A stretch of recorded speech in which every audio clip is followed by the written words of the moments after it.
नमस्कार दोस्तों, बहुत बहुत स्वागत है आपका आज की बात में। दोस्तों, आज हम बात करेंगे सुप्रीम कोर्ट की, आज हम बात करेंगे वर्ल्ड कप की, आज हम बात करेंगे केजरीवाल की, आज हम बात करेंगे मनीष सिसोदिया की, और वो तमाम बातें हम आपसे करेंगे जो आज के अखबारों में हैं। मेरे पास अखबार मौजूद हैं और इन अखबारों में क्या छपा है, क्या नहीं छपा है, वो हम आपको बताएंगे, और जो छपा है उसके मतलब क्या है, ये भी हम आपके साथ अपने विचार को शेयर करेंगे। तो सबसे पहले शुरू करते हैं कि सुप्रीम कोर्ट में आज इलेक्शन बॉन्ड को लेकर सुनवाई है। मंगलवार है आज 31 अक्टूबर, और आज से सुप्रीम कोर्ट जो है, जो तमाम याचिकाएं दाखिल की गई हैं सुप्रीम कोर्ट में इसको लेकर कि चुनावी बॉन्ड जो मिलता है राजनीतिक पार्टियों को चंदे के तौर पर, तो उस बॉन्ड का ये खुलासा होना चाहिए कि ये पैसा कहाँ से आ रहा है, कौन दे रहा है, कौन खरीद रहा है। तो ये मांग की है जिन लोगों ने याचिका दाखिल की है, और बदले में सरकार का एक डेवलपमेंट आया है जिसके बारे में मैं आपको बताने जा रहा हूँ कि अखबारों में उसके बारे में क्या लिखा है, क्या छपा है। कि सरकार ने ये एक लिखित दलील दी है हमारे अटॉर्नी जनरल साहब वेंकट रमणी साहब ने, कि आम जनता जनार्दन को या वोटर्स को, आप यूँ कह लीजिए, राजनीतिक पार्टियों के लिए तो आम जनता जनार्दन वोटर्स ही है, तो वोटर्स को ये जानने का हक कतई नहीं है कि किस पॉलिटिकल पार्टी को कहाँ से कितना चंदा मिला। अब ये बहस का सवाल है कि वोटर्स को या आम नागरिक को या जनता को ये जानने का अधिकार है कि नहीं है कि पॉलिटिकल पार्टी को, किसी भी पॉलिटिकल पार्टी को, चाहे वो बीजेपी हो, कांग्रेस हो, या फिर आम आदमी पार्टी हो, या फिर समाजवादी पार्टी हो, बहुजन समाज पार्टी हो, कोई भी हो, तो उसको पैसा कहाँ से मिलता है, चुनावी खर्च वो कहाँ से मेंटेन करता है, पार्टी कैसे चलाता है, चुनाव प्रचार में जो खर्चा होता है वो कहाँ से आता है। तो जाहिर सी बात है, सब चंदे से ही आता है। अब टुकड़े टुकड़े में आता है, एक मुश्त आता है, ये क्या होता है, कैसे मिलता है, कहाँ से आता है, यही सब जानने, समझने, बूझने के लिए जो है ये सुप्रीम कोर्ट में सुनवाई आज से शुरू हो रही है।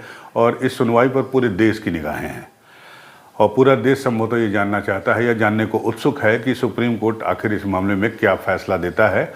और जो बात सरकार ने, केंद्र सरकार के वकील ने या केंद्र सरकार के अटॉर्नी जनरल ने सुप्रीम कोर्ट में कही है कि आम जनता को पॉलिटिकल पार्टी को मिलने वाले चंदे के बारे में जानने का अधिकार नहीं है, क्योंकि वो गोपनीय है और प्लस साफ़ सुथरा है, ऐसा कहना है सुप्रीम कोर्ट में दी हुई लिखित दलील में, कि वो साफ़ सुथरा है और उससे किसी भी जनता के जो है मूल अधिकार का कोई हनन नहीं हो रहा है।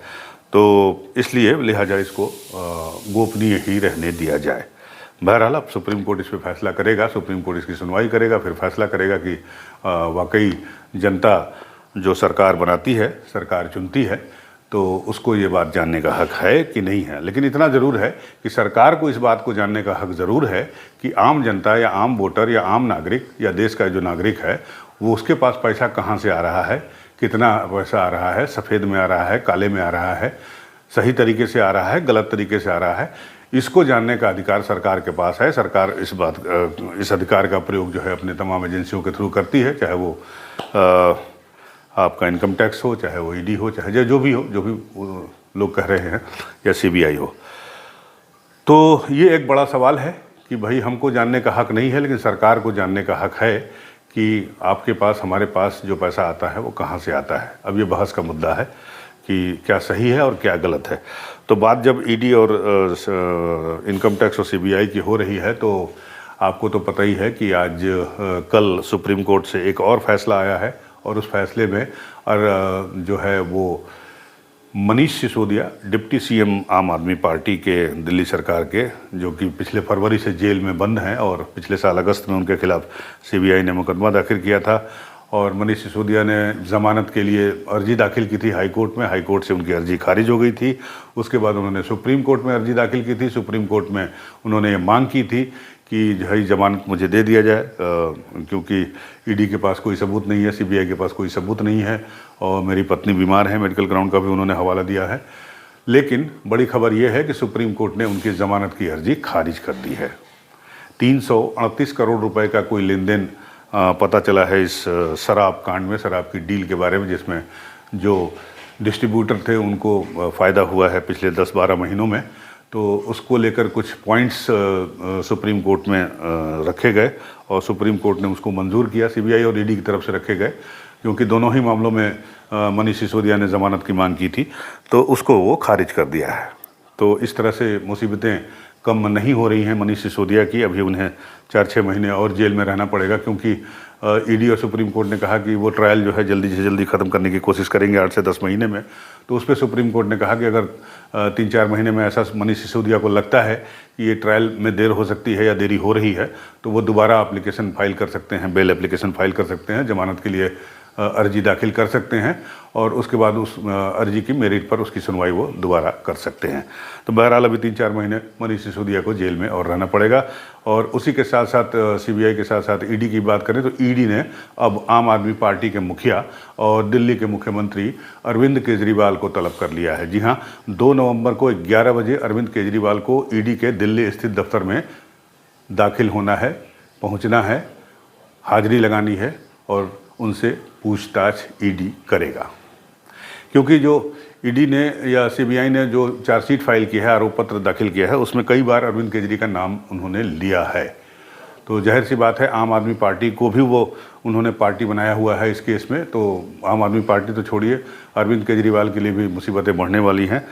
और ईडी की सुनवाई के बाद अब या ईडी के सम्मन के बाद अब ये माना जा रहा है या इस बात की आशंका जताई जा रही है, कम से कम आम आदमी के पार्टी के कार्यकर्ताओं के द्वारा, कि मनीष सिसोदिया और सत्येंद्र सिंह और संजय सिंह के बाद संभवतः अब अरविंद केजरीवाल की बारी है।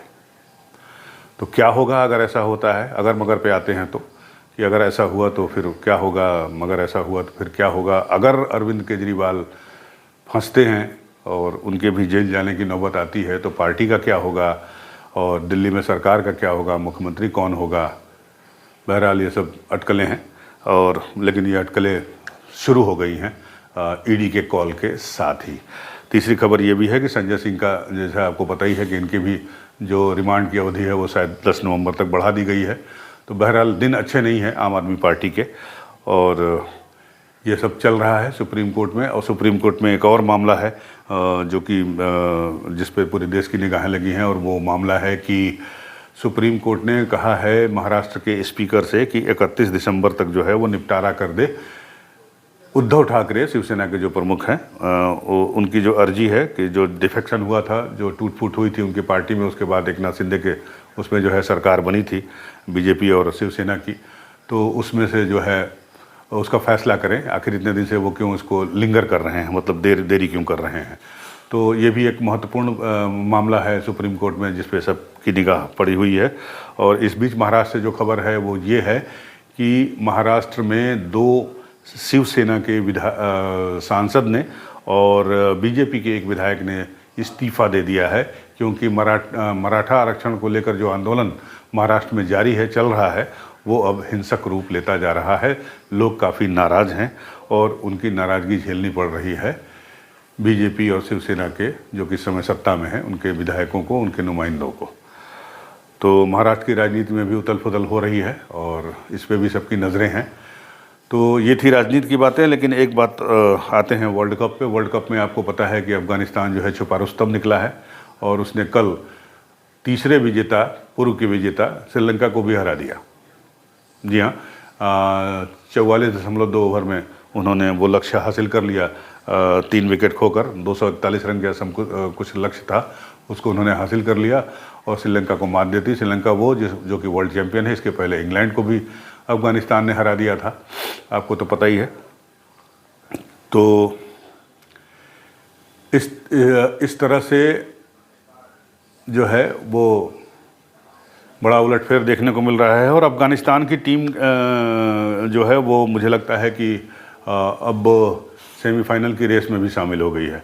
हालांकि 4 टीमें अभी भी टॉप पे हैं। भारत सबसे ऊपर है 12 अंक के साथ, दक्षिण अफ्रीका 10 अंकों के साथ दूसरे नंबर पर है, और तीसरे नंबर पर न्यूजीलैंड है, और चौथे नंबर पर ऑस्ट्रेलिया है। लेकिन अफ़गानिस्तान अब 5वें नंबर पर पहुँच गया है। तो बड़ा ही दिलचस्प मुकाबला होगा चौथी टीम के लिए। 3 टीमों का तो करीब फाइनल है, भारत, साउथ अफ्रीका और दक्षिण अफ्रीका, साउथ अफ्रीका और न्यूजीलैंड। बाकी ऑस्ट्रेलिया को सारे मैच अपने जीतने होंगे अगर मुझसे सेमीफाइनल पहुंचना है। अफ़गानिस्तान को भी अगर पहुंचना है तो अपने सारे मैच जीतने होंगे। रन रेट अपना बेहतर रखना होगा। अफ़गानिस्तान का रन रेट अभी ऑस्ट्रेलिया से नीचे है और न्यूजीलैंड से भी नीचे है। तो फिर भी जिस तरह का जज्बा उन्होंने मैदान पर दिखाया है उनके बैट्समैन और बॉलर्स ने, तो वो बधाई के पात्र हैं। और मुझे लगता है कि अब इस जीत के साथ उनके अंदर और भी जोश आ गया होगा। तो ये थी अफ़गानिस्तान की टीम के बारे में। इंडिया की टीम जो है आपको पता है गुरुवार को श्रीलंका के साथ खेलने जा रही है और गुरुवार को उसका मुकाबला श्रीलंका के साथ होगा और इंडिया चाहेगी कि इस मैच को जीते। तो इस मैच में मुझे लगता है कि अभी भी हार्दिक पांड्या के खेलने पर संशय बना हुआ है और अगर हार्दिक पांड्या नहीं खेलते हैं तो मुझे लगता है कि हार्दिक पांड्या की जगह श्रेयस अय्यर जो खेल रहे हैं, श्रेयस अय्यर को बाहर बिठा के और उनकी जगह ईशान किशन को रखना चाहिए, क्योंकि सूर्य कुमार यादव जो है ऑलरेडी उन्होंने अपनी उपयोगिता साबित कर दी है। लखनऊ वाले मैच में 49 रन उन्होंने बनाए और रोहित शर्मा के साथ एक उपयोगी पारी खेली है। साथ ही साथ इस 49 रन में खास बात उनकी ये थी कि उन्होंने 19 रन दौड़ के बनाए, यानी एक रन दौड़ के बनाए। तो ये सूर्य कुमार की जो स्टाइल है उसके विपरीत है और इस तरह से उन्होंने साबित किया कि वो वनडे फॉर्मेट के लिए भी अपने आप को उन्होंने ढाल लिया है। अपने को उस कंडीशंस में पूरी कोशिश की है उन्होंने लाने के लिए। तो सूर्य कुमार की जगह तो पक्की हो गई है, लेकिन देखना दिलचस्प होगा कि श्रेयस अय्यर को टीम मैनेजमेंट या सेलेक्टर्स जो है या कप्तान रोहित शर्मा उनको बाहर रखते हैं या फिर एक बार और एक मौका देने की कोशिश करेंगे। श्रेयस अय्यर नो डाउट एक बहुत अच्छे फील्डर है, लेकिन ईशान किशन फॉर्म में है और उनकी बैटिंग अच्छी है और वो भी अच्छे फील्डर हैं, विकेट कीपर भी हैं, आपको पता ही है। तो ये थी वर्ल्ड कप की बात और मुझे लगता है कि यही सब जो है वो चल रहा है आज की तारीख में। इसके ज़्यादा कुछ है नहीं अखबारों में। मैं आपको अखबार उठा के देखता बता देता हूँ, कुछ खास इसमें नहीं है। तो यही मेन खबरें हैं जो आज के अखबार में हैं। एक खबर और है करवा चौथ की।